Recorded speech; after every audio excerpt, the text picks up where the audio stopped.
One of my favorite hotels on property at the Walt Disney World Resort is hands down the Pop Century Resort.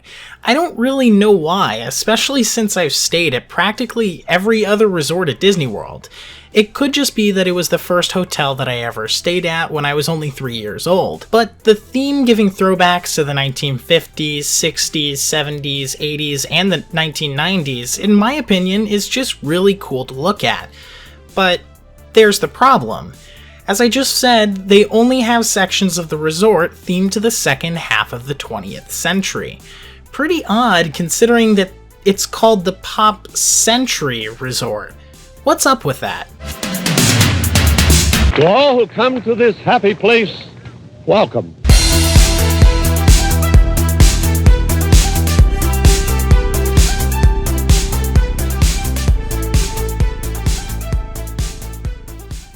To all who come to this happy place, welcome to another video on the channel. I am your host, Epcat77, but you can call me Tucker. If you're new around here, please be sure to leave a like and subscribe to the channel.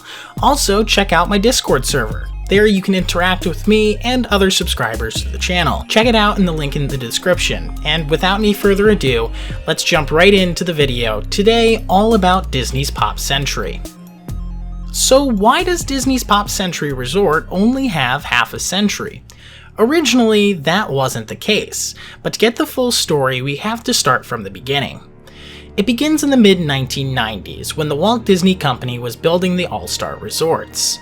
These were the first ever true value resorts on Walt Disney World property. They were going to cater to people who did not like staying at hotels like the Contemporary or the Polynesian Resort, while still offering the same amenities of other Disney hotels. These hotels proved to be very successful, and after just 5 years, Disney began work on another value resort that just happened to be called Pop Century.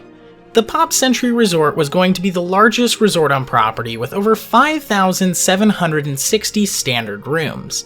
The hotel is located on a complex that would have two separate resorts, Pop Century's Classic Years and Pop Century's Legendary Years. The Classic Years would showcase the later years of the 20th century with oversized props that were themed to those decades.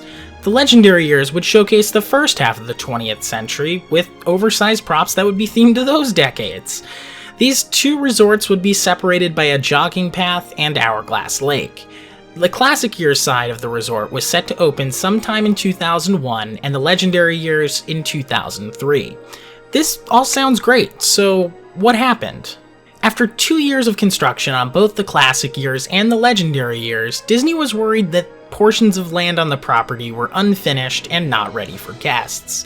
So they decided to delay the opening of the Classic Years till 2002. Following that announcement, 9/11 occurred. Parks went completely empty, and the tourism industry crashed. Disney decided to postpone both the Classic Years and the Legendary Years opening due to the fact that they did not need more hotel rooms.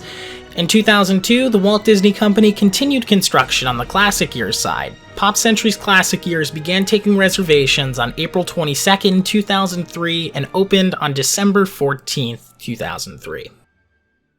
Quick interruption on the video. If you've made it this far, I've watched this video in insert year here in the comments section down below. Engagements on the video help the channel out a lot, and I really appreciate it.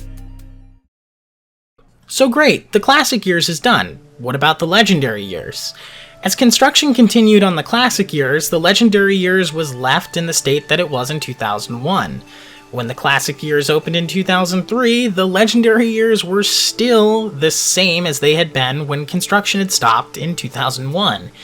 But they probably will start work on the hotel in a couple years, right? Sure. In 2007, after 6 years of the property sitting with unfinished buildings in its vacant parking lot, they announced they were going to continue construction. But no reason was given, and the resort sat there in front of all guests at the Classic Years, abandoned. 2 guest room buildings and the community hall on that side of the resort sat there with no public opening date. The property just became overgrown and it really just became a mess. People even ventured out to the Legendary Years and recorded footage of the abandoned site, and it's really just crazy to look at. Like, why?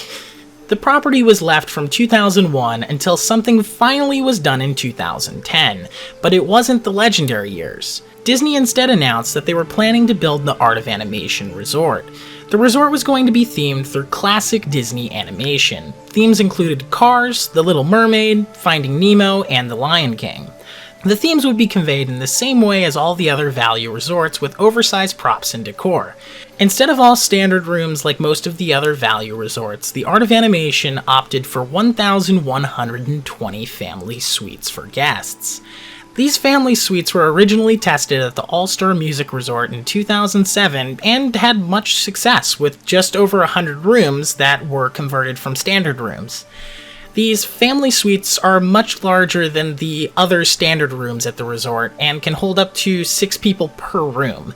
They're usually vastly more expensive than any other value resort rates, but the theming of them are very well done. The Little Mermaid section of the resort is the standard room wing of the property, holding 864 standard rooms. As a plus, 576 of the 864 standard rooms are from the 2 abandoned buildings from when the property ceased construction in 2001.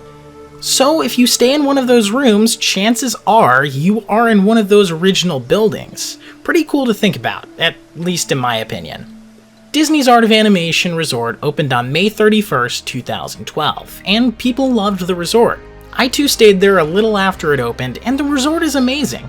All of the movies showcased at Art of Animation are the ones I grew up with, and it's really cool to feel like you're in those movies. However, for me, I just sort of wish that they went through with the Legendary Years. It's just such a good idea.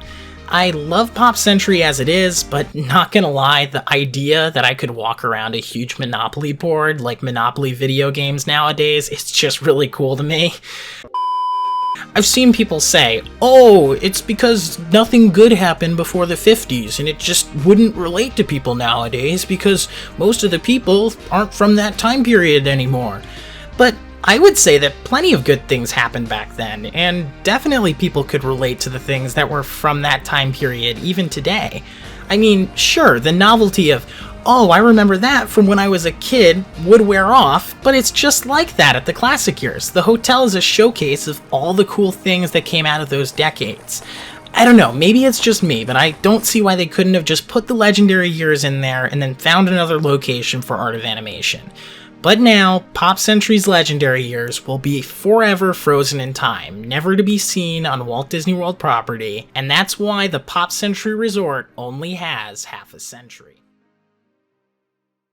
So what do you all think? Do you think it should have been built? If not, why? Let me know down in the comments section below. If you're new around here, please be sure to subscribe, leave a like, and check out my community Discord server down below. Thank you all so much for watching, and have a magical day, everyone.